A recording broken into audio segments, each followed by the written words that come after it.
మీరు ఎంబీబీఎస్ ఎప్పుడు చదివారు, ఎక్కడ చదివారు? నేను ఫస్ట్ ఇయర్ మాత్రం వైజాగ్లో చేశానండి. తర్వాత గాంధీలో కంప్లీట్ చేసుకున్నాను. అది అయిపోయిన తర్వాత వెంటనే ఈసీఎఫ్ఎంజీ రాసి అమెరికాకి పెళ్ళైన తర్వాత ఇద్దరం కలిసి వెళ్ళిపోయాం 76లో.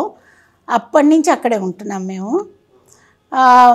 నాకు దొరికిన రెసిడెన్సీ ప్రోగ్రామ్ నేను తీసుకున్నా, ఇంటర్నల్ మెడిసిన్ చేద్దాం అనుకుని. అది దైవ సంకల్పం. పీడియాట్రిక్స్లో చేశాను. చేస్తున్నప్పుడు పిల్లల మనోవేదన, ఇంట్లో సరిగ్గా పరిస్థితులు లేక వాళ్ళు సరిగ్గా చదువుకోకపోవటం, మాట్లాడలేకపోవటం. ఇప్పుడు ఆటిజం అంటున్నారు, అప్పుడేమో మినిమల్ బ్రెయిన్ డ్యామేజ్ అనేవాళ్ళు. గ్లోబల్ డెవలప్మెంటల్ డిలే చూసి వాళ్ళని మార్చగలిగాను చాలామందిని. అందుకని చెప్పి నాకు అదొక తృష్ణలాగా ఉంది. పిల్లలకి ప్రేమని పంచాలి, ప్రేమతోటి అన్నీ మనం సరి చేయొచ్చు, సరిగ్గా నేర్చుకుంటారు అని. ఆ తర్వాత రీసెర్చ్ మెల్లమెల్లగా వస్తూ ఉంది, ఇవాల్వ్ అయింది. అదేంటంటే పిల్లలు ఒక బ్రెయిన్ సెల్స్ మాత్రమే పుట్టినప్పుడు వాళ్ళ బ్రెయిన్ 333 గ్రాములు ఉంటుంది. తర్వాత 2 ఏళ్ళు వచ్చే లోపలే 2 kgs దాకా పెరిగిపోతుంది. ఈ మధ్యలో చాలా డ్యామేజ్ జరుగుతూ పిల్లలకి ఇప్పుడు మనకి మెంటల్ క్రైసిస్లో ఉన్నాం గ్లోబల్గా, వరల్డ్ ఓవర్. సూసైడ్ ఎక్కువ చేసుకుంటున్నారు, కోప తాపాలు పెరిగిపోతున్నాయి, సరిగ్గా స్కూల్లో అటెన్షన్ పే చేయటం లేదు. దీనికి అంతటికీ మూల కారణం ఎక్కడా అన్న రీసెర్చ్ చేస్తే ఎంతోమంది రీసెర్చ్ పేపర్స్ మీద వాళ్ళ అనుభవాలు ఒక బ్రెయిన్ స్ట్రక్చరు ఫంక్షన్ అవుతాయి. ఆ అనుభవాలు సరిగ్గా లేకపోతే భయంతో విత్డ్రా అవుతున్నారు, లేదా కోపంతో ఒక వాల్కనోలాగా పెరిగిపోతున్నారు. అది టీనేజర్స్ వచ్చేటప్పటికి బద్దలై కొంతమంది డ్రగ్స్కి, కొంతమంది అటెన్షన్ లేకపోవడం, కొంతమంది కోపం, కొంతమంది సూసైడ్ కమిట్ చేసుకోవడం, ఇటువంటివన్నీ జరుగుతున్నాయి. సో దీనికి అంతటికీ కారణం రూట్ కాజ్ ప్రెగ్నెన్సీ నుంచి ఫస్ట్ 3 yearsలో ఫస్ట్ 1000 days అని ఇప్పుడు ఒక పాపులర్ అయిపోయింది డాక్టర్స్లో కూడాను. దాని గురించి మాట్లాడుతున్నాం మనం. దాని గురించి నేను రీసెర్చ్ చేసి మన ఆధ్యాత్మికత ఎంత టీచ్ చేసింది, ఎంత మనకి నేర్పించింది, మన వేదపరంగా పిల్లల్ని పెంచుకుంటే ఇవన్నీ రావే అన్న దాని మీద ఇంటగ్రేట్ చేశాను. కాకపోతే మనం సైన్స్ని పెట్టాలి ముందు, తర్వాత ఇవి తీసుకురావాలి. రెండింటిని కలిపి రాసిన పుస్తకం బాబా వారికి చాలా నచ్చింది నా వర్క్. అందుకని నువ్వే నా institute, you are the institute of Educare అని నిర్ణయించారు. యుగాది నాడు ఇనాగ్రేట్ చేయమన్నారు. April 13th, 2002 చేశాను. ఇది టూకీగా నా పైన. బాబా గారితో మీకు ఎప్పుడు పరిచయం ఏర్పడింది? అంటే 67లో మేము శివంకి వెళ్తే నన్ను వెనక్కి తోశారు. మా నాన్నగారు బద్రిరాజు కృష్ణమూర్తి గారు, అందరికీ తెలుసు ఆయన కూడా వస్తే ముందు విఐపి సీటింగ్ ఇచ్చేవాళ్ళు. కాబట్టి నాకు బాగా కోపం వచ్చింది. అప్పుడు నువ్వు పిలిస్తే కానీ నేను నీ దగ్గరికి రాను అనుకున్నాను.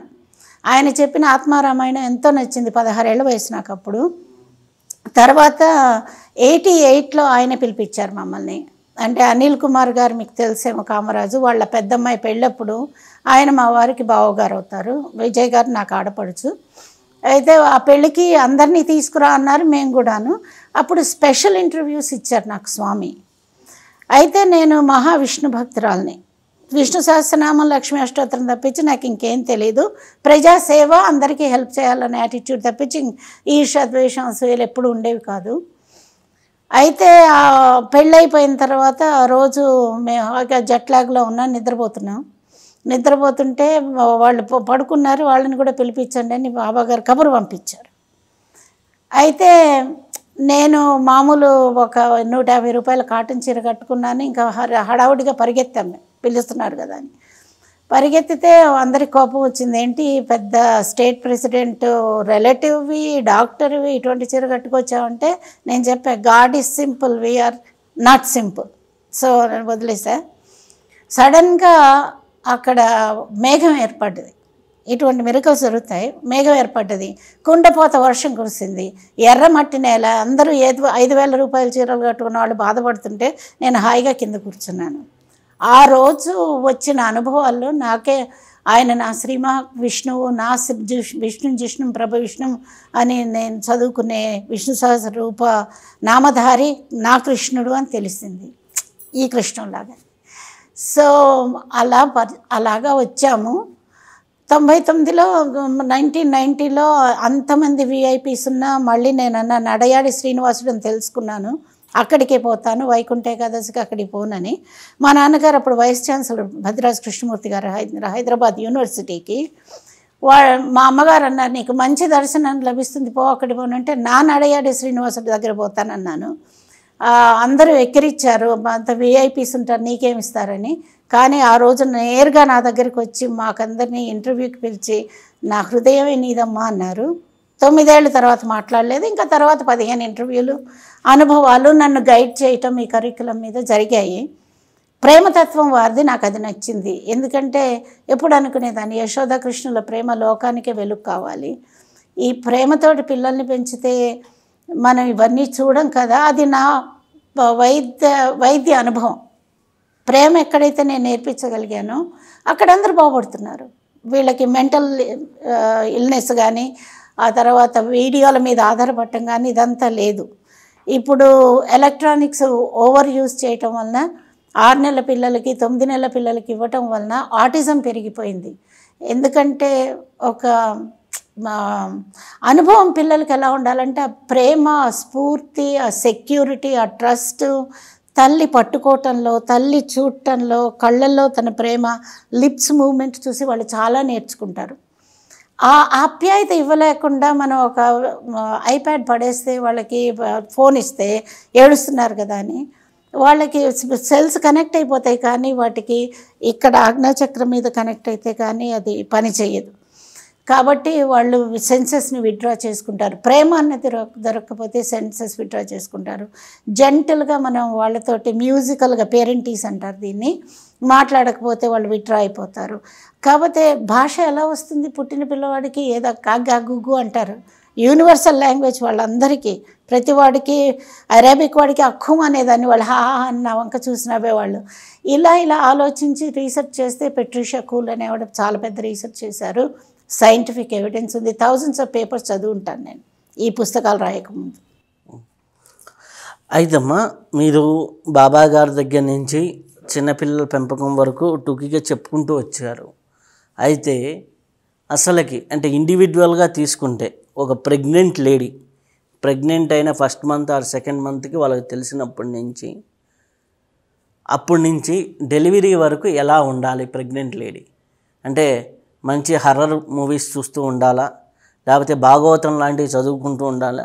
ఎందుకంటే నా దగ్గరికి ఆస్ట్రాలజీకి వచ్చిన వాళ్ళు క్లయింట్లో నేను చూస్తుంటాను, ఎవరైతే భాగవతం చదివో లేకపోతే మంచి ఆధ్యాత్మికత ఉంటారో ప్రెగ్నెంట్ లేడీగా ఉన్నారు, వాళ్ళు పుట్టిన తర్వాత చాలా హ్యాపీగా ఉంటున్నారు. అలాగే పుంసావన సంస్కారం చేసిన వాళ్ళు కూడా పిల్లలు చాలా క్లెవర్గా ఉంటున్నారు. కానీ ఇప్పుడు మన కల్చర్లోనే చాలామందికి సంస్కారాల్లో పుంసావన సంస్కారం ఒకటి ఉందని కూడా చాలామందికి తెలియదు. 16 సంస్కారాల్లో పుంసావన సంస్కారం గురించి అసలుకి చాలామంది పట్టించుకోరు. అలాంటి పరిస్థితులు మనకి వేదమయంలో చాలా వరకు పుంసావన సంస్కారం చేయటం, శ్రీమంతం చేసి ఆనందంగా ప్రెగ్నెంట్ లేడీగా ఉంచడం, గాజులు గలగలలాడటం, వీటన్నిటికి వల్ల కూడా ప్రెగ్నెంట్ లేడీకి చాలా ఉపయోగం అంటారు. అది ఎంతవరకు నిజం? ఆ గాజులు గలగల వల్ల ఏం జరుగుతుంది? ప్రెగ్నెంట్ లేడీ ఆనందంగా ఉంటే ఎలా ఉంటుంది, బాధగా ఉంటే ఎలా ఉంటుంది? తప్పకుండానండి. ఇప్పుడు మనం ఎలా ఉన్నామంటే సైంటిఫిక్గా చెప్పాలంటే, ఇప్పుడు చాలామంది యూత్ ఉంటారు, వాళ్ళు సైన్స్ బేస్డ్గా ఉంటారు. వేదాలు అసలే తెలియని వాళ్ళకి ఈ గర్భ సంస్కారం గురించి చెప్పినా కూడా అర్థం కాకపోవచ్చు. ఆ తర్వాత పాశ్చాత్యులు ఉంటారు, వాళ్ళ గర్భ సంస్కారము అంటే తెలియకపోవచ్చు. కానీ ఎలా ఉండాలి అంటే, మనం ఇప్పుడు పోస్ట్ జీనోమిక్ ఎరాలో ఉన్నాం. అందరు అంటారు జీన్స్, వాడు తెలియగల జీన్స్ అందుకని తెలియగలయ్యాడు, వీళ్ళు కోపిస్ట్ వాళ్ళు, వీళ్ళ ఇంట్లో మెంటల్ ఇల్నెస్ ఉంది కాబట్టి వీళ్ళు మెంటల్ జీన్స్ అంటారు. దానికి సంబంధం లేదండి. ఇప్పుడు పోస్ట్ జీనోమిక్ ఎరాలో ఏంటంటే, నీ అనుభవాలు ఏంటి, నువ్వు ఎటువంటి వాతావరణంలో పెరిగావు, ఆ వాతావరణం చేంజ్ చేసేస్తుంది. ఇది ఎక్కడ స్టార్ట్ అయింది? గర్భం దాల్చి అండం పిండం మొదలైనప్పుడే స్టార్ట్ అయింది. ఎలాగ ఇప్పుడు తాగుతారు కొంతమంది ఆడవాళ్ళు, సిగరెట్స్ చేస్తున్నారు, బీరు పట్టుకుంటారు, తాగుతారు. ఇవన్నీ కూడా ఆ సెల్స్లోకి వెళ్తున్నాయి, వాటిని డ్యామేజ్ చేస్తాయి.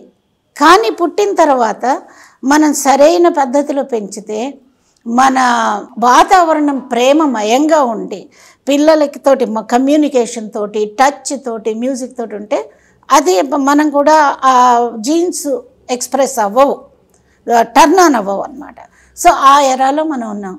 గర్భం దాల్చినప్పటి నుంచి ఆహారం చాలా ముఖ్యం. చాలామందికి వైటమిన్ డెఫిషియన్సీస్ ఉంటాయి. ఈ B10 డెఫిషియన్సీ ఉంటే న్యూరల్ ట్యూబుల్ డిఫెక్ట్స్ వస్తాయి.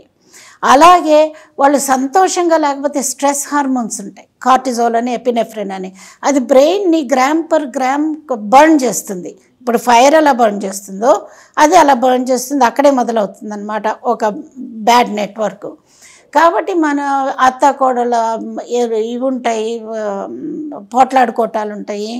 భార్యాభర్తల మధ్య అడ్జస్ట్మెంట్ లేకుండా మనం తగ్గుంటే పర్వాలేదు ఒక క్షణం, ఆయన కంఫర్ట్ అయ్యేదాకా, ఆర్ భార్య కంఫర్ట్ అయ్యేదాకా నేను అరవకుండా ఉంటే బాగుంటుంది అన్న పద్ధతి పోయింది. ఎప్పుడు కోపం వస్తే అప్పుడు గట్టిగా అరిచేసుకోవడం, తర్వాత సారీ చెప్పుకోవడం అవుతుంది. ఆ లోపల ఎమోషన్స్ పిల్లల మనసులోకి వెళ్ళిపోతుంది. అలాగే లుంగి ఫైట్స్ ఇవన్నీ వైలెన్స్ చూసినా కూడాను ఆ తల్లి వైబ్రేషన్స్ నుంచి ఫీటస్లోకి వెళ్ళిపోతుంది. దీని మీద విలియం స్పెన్సర్ అనే ఆయన డ్యూక్ యూనివర్సిటీ నుంచి రీసెర్చ్ చేసి, మనం ఎప్పుడు ఏం వెక్కిరిస్తాము, ఆ పుక్కిటి పురాణాలే ప్రహ్లాదుడు అంటారు, అభిమన్యుడు అంటారు, దాన్ని ఆయన ప్రూవ్ చేశాడు. పిల్లలకి ఒక స్టోరీ చదివి ప్రెగ్నెన్సీ అంటే సాధారణంగా బ్రెయిన్ మైగ్రేట్ అయిపోతుంది 28 వీక్స్ వచ్చేటప్పుడు. 3rd ట్రైమిస్టర్లో తల్లి ఏం తింటే అది పిల్లలకి ఇష్టం అవుతుంది. తల్లి మంచి ఆహారం తింటే మంచి ఆహారమే తింటారు, డయాబెటీస్ వచ్చే ఆహారం తినరు. సో ఇటువంటి ఏమి తింటాము, ఏమి వింటాము, ఏమి మనం ఫీల్ అవుతున్నాము అన్నీ కూడా పోతాయని ఆయన ప్రూవ్ చేశాడు.